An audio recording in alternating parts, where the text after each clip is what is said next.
So I'm very thankful that it was really good timing and a good luck and a lot of really loyal readers.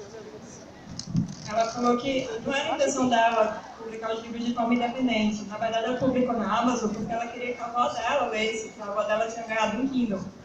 E uma semana depois ela até pensou, eu vou tirar isso daqui, porque só uma semana você não paga nada, mas depois de uma semana eles esperam para você começar a cobrar pelo livro. Ela pensou, vou tirar, não tem problema, minha família já leu. Mas aí ela deixou aí no boca a boca, assim, o pessoal foi falando, 3 semanas depois já estava no New York Times, como best-seller. E ela também, acho que ela teve sorte, porque a época em que ela publicou foi uma época fácil. Hoje em dia não é tão fácil de você publicar de forma independente.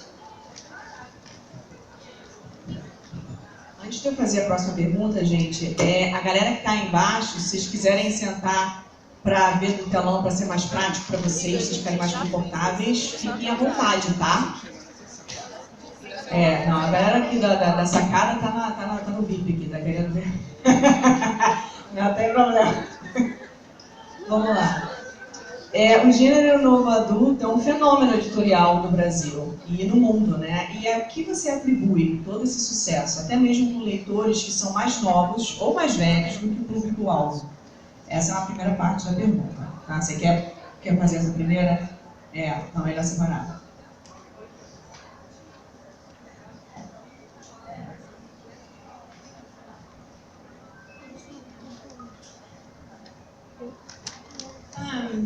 I know that I like to read it because I like to be taken back to the formative years when you're falling in love for the first time and doing things, the first time. Like I met my husband when I was 16, so we were just talking about this today. We've been together I'm 35, so 19 years. And, I have a great husband, but it's also fun to be reminded of, the feelings you had when you fell in love for the first time. And so I think that resonates with people of any age because, people of any age have been through that or want to go through that. So I don't feel like it's specifically written for the age of the characters that are in the book. I think it's written for anyone. And I have readers that range in age from really young to, I have a church book club that I send books to and they're all 80-year-old women. So yeah, it's really cool. Ela falou que ela gosta de escrever sobre esses anos quando a pessoa está crescendo, as experiências que a pessoa tem pela primeira vez. Ela mesmo conheceu o marido quando tinha 16 anos. Ela acha legal lembrar dessas coisas, de como foi sentir tudo isso pela primeira vez. E ela acha que qualquer pessoa se identifica com isso. Você não precisa ter a idade dos personagens para você se identificar e achar interessante. Tanto que ela tem um clube de leitura da igreja, que são pessoas de 80 anos que adoram os livros. A minha pergunta aqui em seguida, dessa parte dessa pergunta, era o que despertou seu interesse pelo gênero. Já que a gente falou, né, já meio que respondeu, você acha que existe algum tipo de preconceito com romances em geral?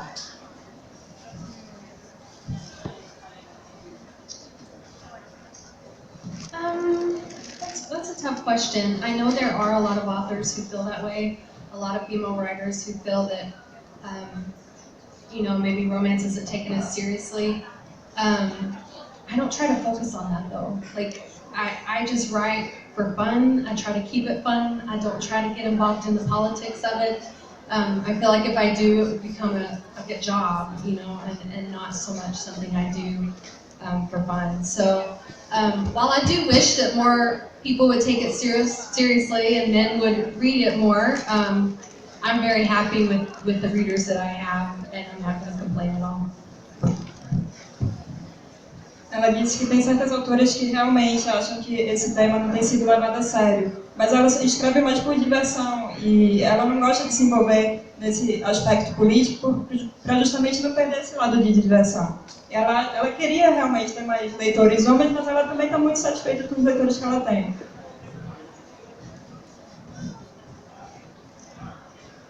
A música e a poesia estão muito presentes nos seus livros. Vimos estampados em Métrica e Maybe Someday, de forma mais sutil em O Lado Feio do Amor, e transbordando pelos personagens em busca de Cinderela. Conta pra gente como é esse processo de reunir essas artes na sua literatura.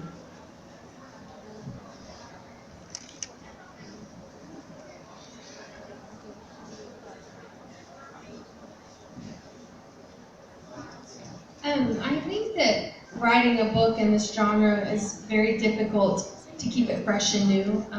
A lot of ideas have to be recirculated.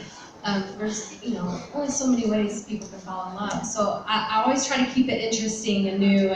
And with Slammed, the reason why I began writing that book is because I was interested in slam poetry, and I wanted to see a book with it in it, and I couldn't find one. So I was like, oh, I'm going to write one. I'm going to do my best.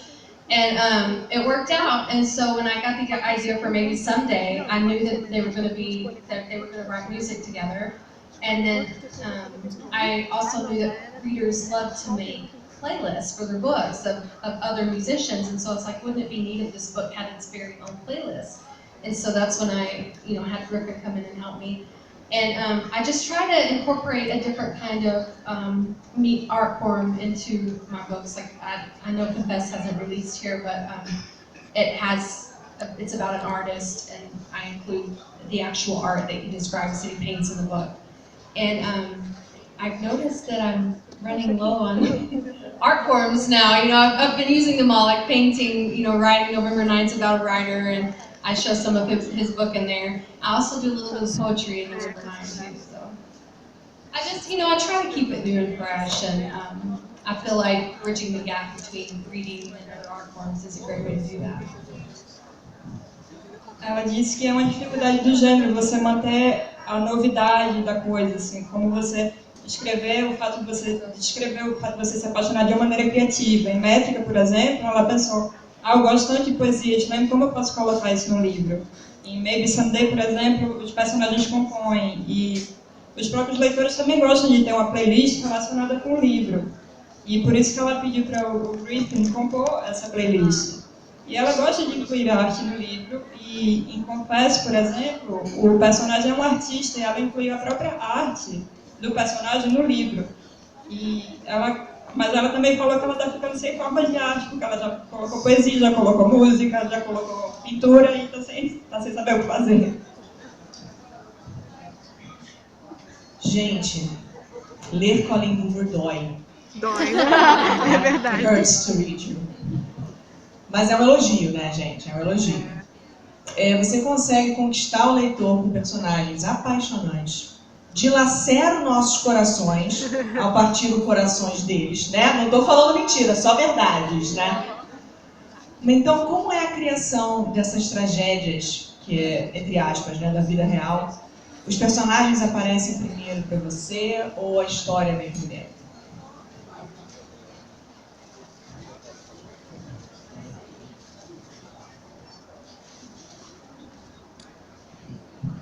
I like to make people cry. I'm sorry. I personally am not an emotional person. I don't cry when I read. I'm not affected by sadness in real life the way that a lot of people are. And I think because it doesn't affect me that much, I'm able to write it well. I don't know. I feel like I'm a people watcher, and I'm very empathetic to people and can put myself in their situations, in their emotional situation, even though it's probably not how I would respond or how I would feel in their situation. It's very easy for me to write about it. I don't know why.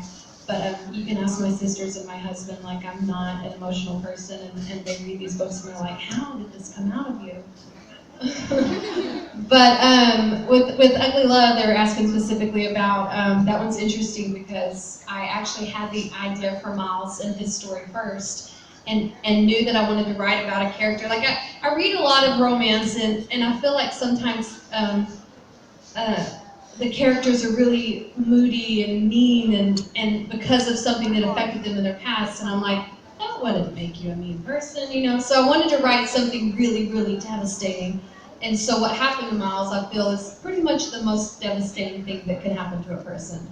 And so I wanted to show this guy going from, one personality, very happy guy when he's younger, to something totally different. And so I wrote all of his chapters first. I wrote his full story first, and then went back and built his story with tape around those chapters. So that one was really interesting. I usually write in chronological order, but I didn't do that one.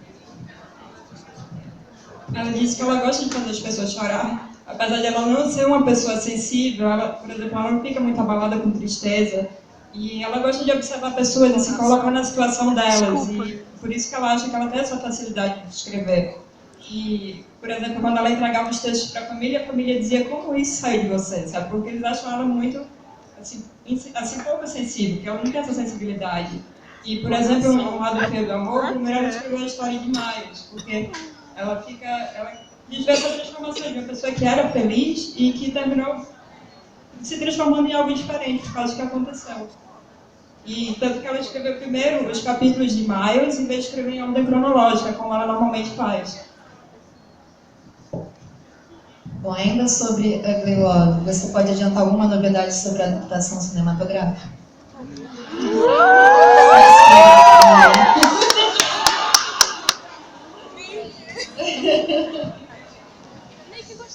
I wish I could. I don't know of a lot that's going on. You know, once a writer sells their movie rights, I don't really have a lot of say in the process, but they've been very nice and very supportive, and they want to do the book justice, so that's very important to me.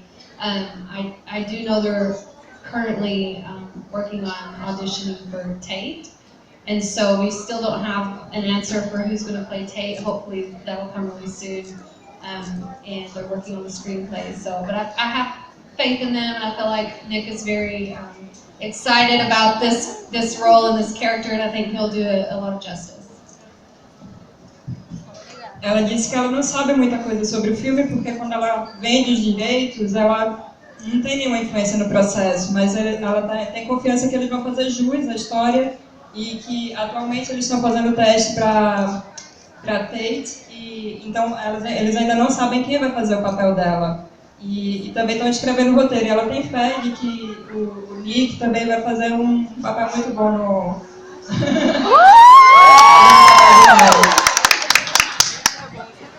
Ó, vou para minha última pergunta e é com vocês, hein, galera. Você escreveu recentemente que está enfrentando um bloqueio criativo.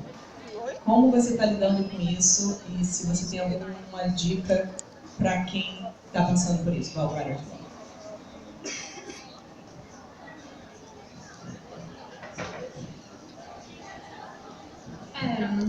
I think the most important thing and the thing that helps me is to just write, whether you are writing on what you're currently wanting to work on or what's giving you writer's block. So I don't know if any of you read the story, but I have this story that sometimes I'll write on when I'm blocked from another story. So I just think it's important because you could pull ideas. Like if you're writing, whether you think it's good or not, you might end up writing something that's really, really good and that you can pull and put it into the story that you're currently working on.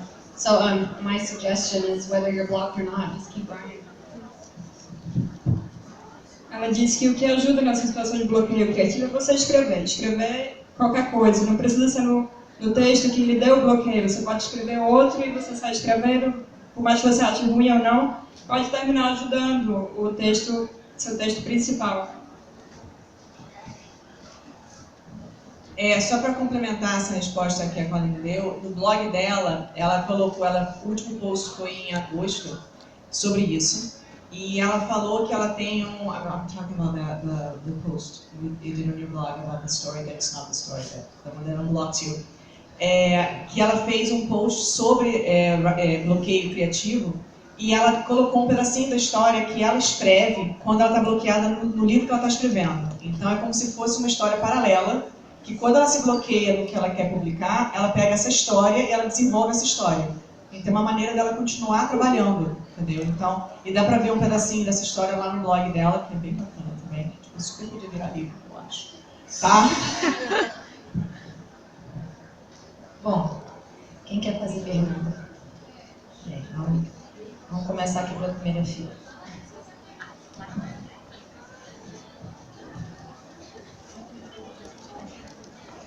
A minha pergunta para ela não é nem definitiva. Ai, eu já estou ficando louco, muito louco. Eu preciso saber se ela tem alguma base sobre Never Never. Eu preciso do terceiro livro mais rápido. Ninguém falou isso, ninguém falou E pergunta para ela se ela quer me deixar louco. Ela falou que poderia me deixar louco. Quer me deixar louco? Você tem? I'm gonna blame Taryn. Aqui, ó. No, I'm just kidding. Anota We hope to have that one out. Did you? Caneta eu tenho, só não tenho papel. Vem aqui. Vem aqui, já achou a caneta. I'm under contract with a publisher in the U.S., and that publisher doesn't allow me to publish things outside of my contract with them. So that's why we haven't been able to release the third one. But we're hoping to release it in January, which is just a few months away. I know. We really wanted to have it out this summer, but unfortunately we can't. And so, but we will wrap it up. I mean, if you think about it, that's 3 novellas in 1 year. So that's really good, especially when it's 2 writers who are currently working on other things, and we have to rely on each other to keep the story going. So I feel like that's not too bad of a wait, but I do wish that we could have had it out sooner. I know, I'm very sorry. I'm so glad that it's driving you crazy though. Ela falou que fica contente por ele estar tão louco assim, com essa história. E ela disse que essa demora é mais por culpa da Terry, e também porque ela tem um contrato com a editora e ela não pode publicar nada fora desse contrato. E por mais que ela quisesse ter publicado agora no verão americano, que são esses meses de junho e julho, ficou para janeiro do ano que vem. E ao mesmo tempo já foi bastante, foram 3 contos em 1 ano, né? E considerando que são 2 autoras que também têm outros trabalhos paralelos, já foi bastante.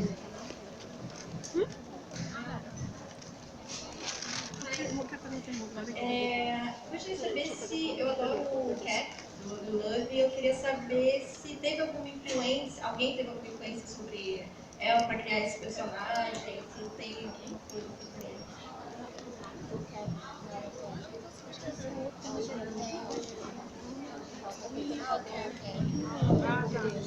That's an interesting question because I actually wrote that entire book and Cat didn't even exist.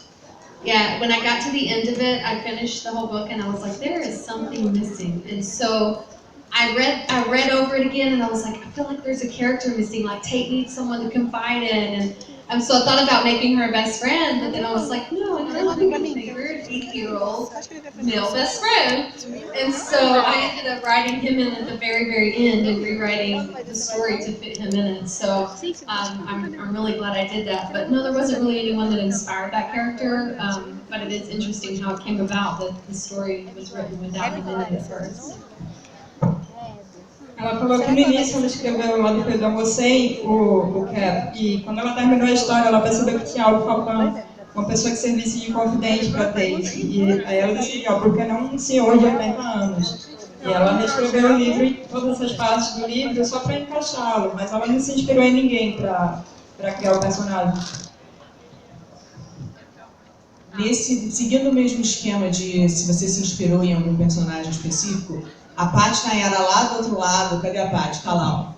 This is the question for her. Ela tá lá, do outro lado. A pergunta dela é: em que você se inspirou para criar o Will de